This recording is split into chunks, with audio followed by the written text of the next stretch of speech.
Post 1. She's always had a problem with me. I know the title sounds bad. I know half of you probably clicked just to yell at me. But before anyone jumps to conclusions, you have to understand the context here. Because this didn't just happen out of nowhere. My sister and I have had tension our whole lives, and honestly, she's always been the one creating it. Growing up, she was the serious one. Everything had to be planned, organized, in order. Meanwhile, I've always been more easygoing.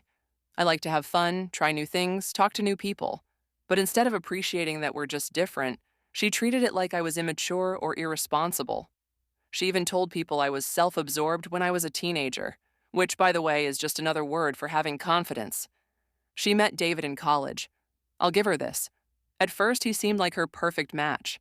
He was polite, ambitious, steady. But the longer they were together, the more I realized David had a side of him that she just didn't bring out. He liked to joke, to talk about random ideas, to relax.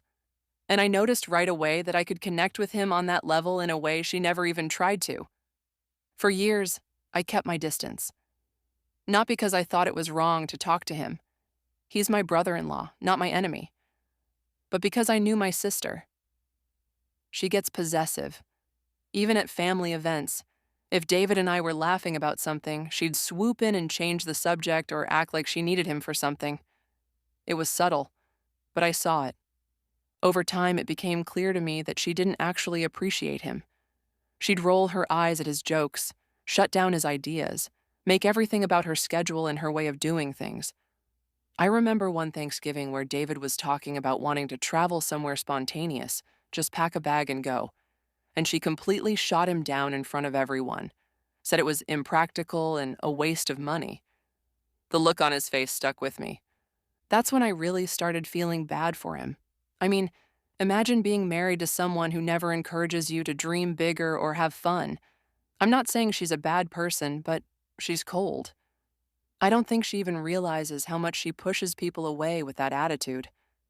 David and I started talking more at family gatherings. Nothing inappropriate.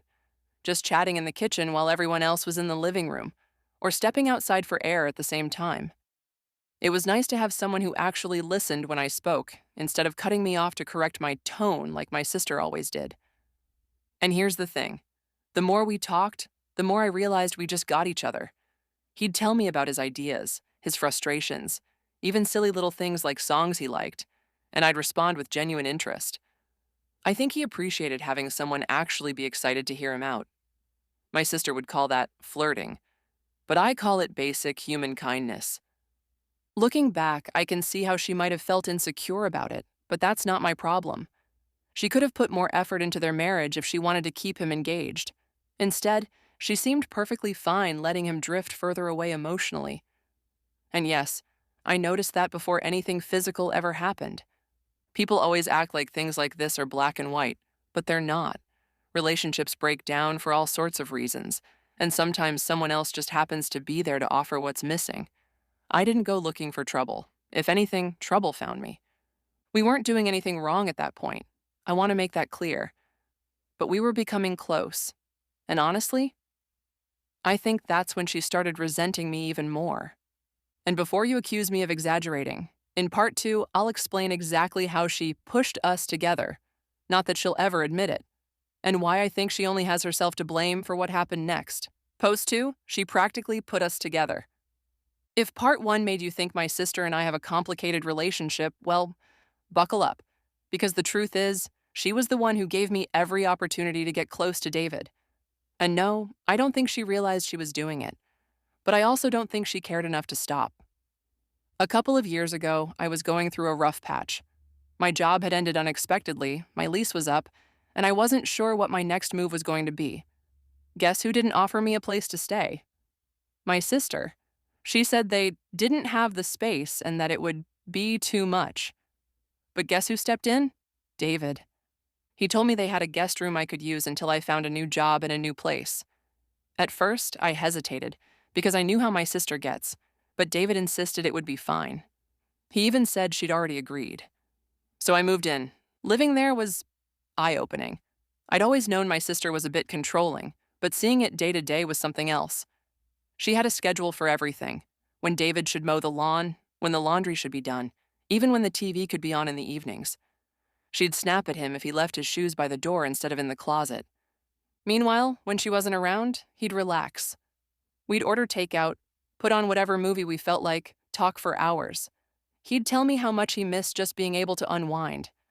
I didn't have to ask. You could tell he felt suffocated. And here's the kicker. She started working late a lot during this time. I'm not saying she was doing anything shady, but she was gone several nights a week, sometimes not getting home until after we'd both gone to bed. So there I was in their house, keeping him company, making sure he wasn't just sitting alone in silence every night. If you think that sounds bad, remember, she set that situation up. She knew I was there. She knew I was spending time with him. If she had a problem, she could have been home more or, I don't know, actually asked him how he was doing. There was one night in particular I'll never forget. She'd texted that she was stuck at work again, so David and I made dinner together. Just something simple. Pasta, garlic bread, wine. We ate at the table, and after, we ended up talking until midnight. Not about anything romantic, just life, dreams, regrets. I think that was the first time I realized how much we understood each other. From there, we started doing more little things together. Grocery runs, weekend coffee, even just sitting in the backyard with a drink after dinner. My sister didn't seem to notice, or if she did, she didn't say a word. The way I see it, if she wanted to keep him all to herself, she should have acted like it. Instead, she left the door wide open, and I walked through. Now, was there chemistry? Yes. I'd be lying if I said there wasn't. But we were still just friends at that point. I think part of the reason it went further later is because we'd built such a strong connection first. And honestly, I think that's what bothers her the most. Not that anything happened, but that she couldn't make him feel the way I did. In part 3, I'll explain how things finally crossed the line, and why, no matter what she says now, it wasn't some calculated betrayal. It was natural. Post 3, we didn't plan for it. I can already hear people typing that we must have been plotting this all along, but that's not how it happened. If you've read parts 1 and 2, you know this connection with David didn't just appear overnight. It built over months, years even, and it wasn't about lust at first. It was about feeling seen. The night things finally crossed the line wasn't anything special on paper. My sister was away for a work conference, and David and I decided to have a lazy night in after work. We ordered pizza, watched some old comedy movie he loved, and ended up talking on the couch after. It was one of those conversations where you don't even realize hours have passed. He told me things I don't think he's ever told her. How he feels like he's been living life on autopilot. How he used to dream about opening his own business but was encouraged to stick to the safe route. He said sometimes he feels like the house doesn't even feel like his. I told him I understood. I told him I'd felt the same way in relationships before. Like I was just a supporting character in someone else's life. And then he just looked at me. Not a quick glance. The kind of look where you know there's something neither of you is saying out loud. The kiss just happened. I didn't initiate it. I didn't stop it either. And once it started, it was like every bit of tension from the past few months had somewhere to go. Yes, we slept together that night. And the next night. And the night after that before she came home.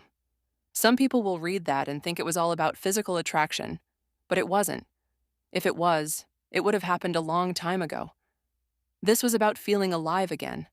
About finding someone who wanted me as much as I wanted them. I know people will say, but he's married.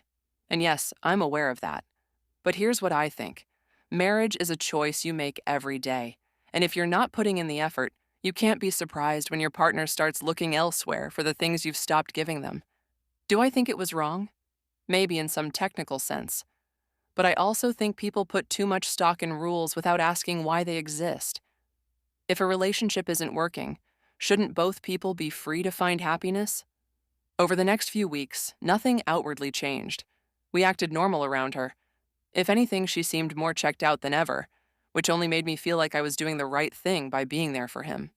Of course, nothing stays secret forever. There were little signs, a shift in how we looked at each other, how we'd find excuses to be in the same room. And I think that's when she started to suspect. But even then, I told myself it was fine. Because if she really cared, she would have fought for him before it got to this point. In part 4, I'll tell you exactly how she found out, and how her reaction proved my point that she's more interested in control than love. Post 4, she went nuclear. I knew it couldn't stay hidden forever, but I didn't expect it to blow up the way it did. It happened on a Saturday morning. My sister had gone out for a last-minute errand, and David and I were in the kitchen making breakfast. Nothing scandalous. I was still in my pajamas, he was flipping pancakes. We were laughing about some inside joke when the back door opened. She wasn't supposed to be home yet. At first, she just stood there watching us. Then she walked straight up to me and asked, "How long has this been going on?" No hello, no explanation, just straight to interrogation mode. I froze. Not because I felt guilty, but because I knew no matter what I said, she wouldn't believe me. David tried to step in, but she turned on him too, asking if he was really this pathetic. That's when I lost it. I told her she had no right to speak to either of us like that, especially when she'd been the one neglecting her marriage. I reminded her about all those late nights she had to work, and how she never supported his ideas, how she dismissed his feelings. She started yelling that I was twisting things, and that none of this would have happened if I had any morals. I told her morals go both ways, and maybe if she'd treated her husband like a person instead of a chore, she wouldn't be in this situation. The shouting got so bad that the neighbors actually looked over the fence. She accused me of betraying her. I accused her of never really caring about him in the first place. She said I was delusional. I said she was selfish. Eventually, she told me to get out of her house. I told her she didn't get to dictate that. David was the one who'd invited me to stay. David just stood there, looking like he wanted to be anywhere else. That's when she really lost it. She grabbed one of my bags from the hallway and chucked it into the driveway. I went outside to collect my stuff, and she followed me, still yelling. She said I was dead to her. I said fine. I'd rather be dead to her than live my life by her rigid rules. David ended up coming with me that day. We went back to my place, a friend had a spare room, and tried to act like it was a fresh start. But of course, my phone started blowing up. My parents, cousins, even an old family friend messaged me, all asking if it was true. Turns out she'd been on the phone nonstop since I left, telling anyone who'd listen about what I'd done to her. No mention of the fact that she drove him away long before I came along. She wanted to make it sound like I'd swooped in out of nowhere and stolen him. But you can't steal someone who doesn't want to stay. In part 5, I'll tell you what happened when the rest of the family got involved, and why I think deep down, they know I'm right even if they won't admit it. Post 5, the family takes sides. I knew my sister was dramatic, but I honestly didn't expect her to start running a full-blown smear campaign against me. Apparently, she spent that entire first week calling every relative she could think of, aunts, uncles, cousins I haven't seen in years, to tell them I had destroyed her marriage. By the time I spoke to my parents, they'd already heard her side, which was basically that I'm some kind of manipulative homewrecker who planned this from the moment David joined the family. I told them flat out that wasn't true, but they kept asking why I didn't respect the boundaries of marriage. I turned it back on them. Why didn't she respect her marriage enough to actually be present in it? My dad said that was beside the point. My mom told me she didn't want to hear any more excuses. I pointed out that they've always told me marriage is about mutual effort. So why is it suddenly all on me to have respected vows that weren't even mine? That's when my dad said something that still bothers me. He told me, "You could have walked away." I said, "So could David." And guess what? He didn't. But it didn't matter. They'd already decided I was the problem. My mom even suggested I apologize, not because you did anything wrong, but to smooth things over, which is basically her way of admitting I didn't cause this alone, but still expecting me to take the blame because my sister's feelings are more important than the truth. Meanwhile, David was getting texts from mutual friends telling him he'd made the biggest mistake of his life. A few even hinted that they'd known for years my sister wasn't happy with him, but still thought what we did was different because I was family. It was exhausting, but here's the part no one seems to want to admit. Not a single person has actually denied the things I've said about how my sister treated him. They can yell about betrayal and morals all day, but when it comes to whether she was cold, controlling, and dismissive, silence. And that's how I know I'm right, even if they won't say it out loud. If this was really just about me stealing him, they'd defend her marriage, not attack my character. But the truth is, deep down, they know she pushed him away. Now, I'll admit, Things with David haven't been the smoothest since the blow-up. The reality of living together without the buffer of secrecy is different. We argue sometimes. He seems quieter than before, but I chalk that up to the stress of dealing with everyone else's judgment. Still, I think we can make it work, if people would just mind their own business. In part 6, I'll tell you about the last time my sister spoke to me, and why, even though she thinks she won by cutting me off, I actually think she's just proving my point. Post 6, she thinks she won. The last time my sister and I spoke, it wasn't face to face. It was a 2-sentence text. I'm done. Don't contact me again. No explanation. No attempt at a real conversation. Just a final dismissal like I'm not worth the effort of speaking to directly. I showed it to David, expecting him to be as annoyed as I was. Instead, he just sighed and said, "Maybe it's for the best." That was the first moment I felt a real shift between us. Like suddenly he was thinking about what her life might be like without all this drama. After that, things got distant. He started working later. He'd go out with friends without inviting me. When we were home, he was glued to his phone. I'd ask what was going on, and he'd say, "Nothing, just tired." One night, I asked him outright if he regretted leaving her for me. He didn't answer right away. When he finally did, he said, "I regret how it happened," which isn't the same thing as saying he regrets me, but it wasn't exactly comforting either. The argument started after that. Little things at first, dishes, groceries, laundry, but then bigger things, like him saying I was overly sensitive when I asked why he never compliments me anymore. I reminded him that I was the one who stood by him when she shut him out emotionally, and he said, "Maybe you only saw what you wanted to see." That stung, and yet I still think I'm right about her. I know for a fact she's telling people she's moving on and better off without both of us, but that's just her way of saving face. She can't admit that her marriage fell apart because of how she treated her husband. People think she won because she's cut me off completely, and most of the family took her side. But here's what I see. She's living alone, still in that same rigid little world she built for herself. And I'm the one who broke free of it. Yes, things with David are complicated now, but at least I was willing to give him the attention and understanding she refused to. That matters more than what anyone else thinks. And if people want to judge me for that, fine. They weren't in the room when he looked at me like I was the only one who'd ever really listened. So if she wants to pretend she won, she can. I know the truth. I was the one who cared enough to be there for him when she couldn't be bothered. And I'm not going to apologize for that.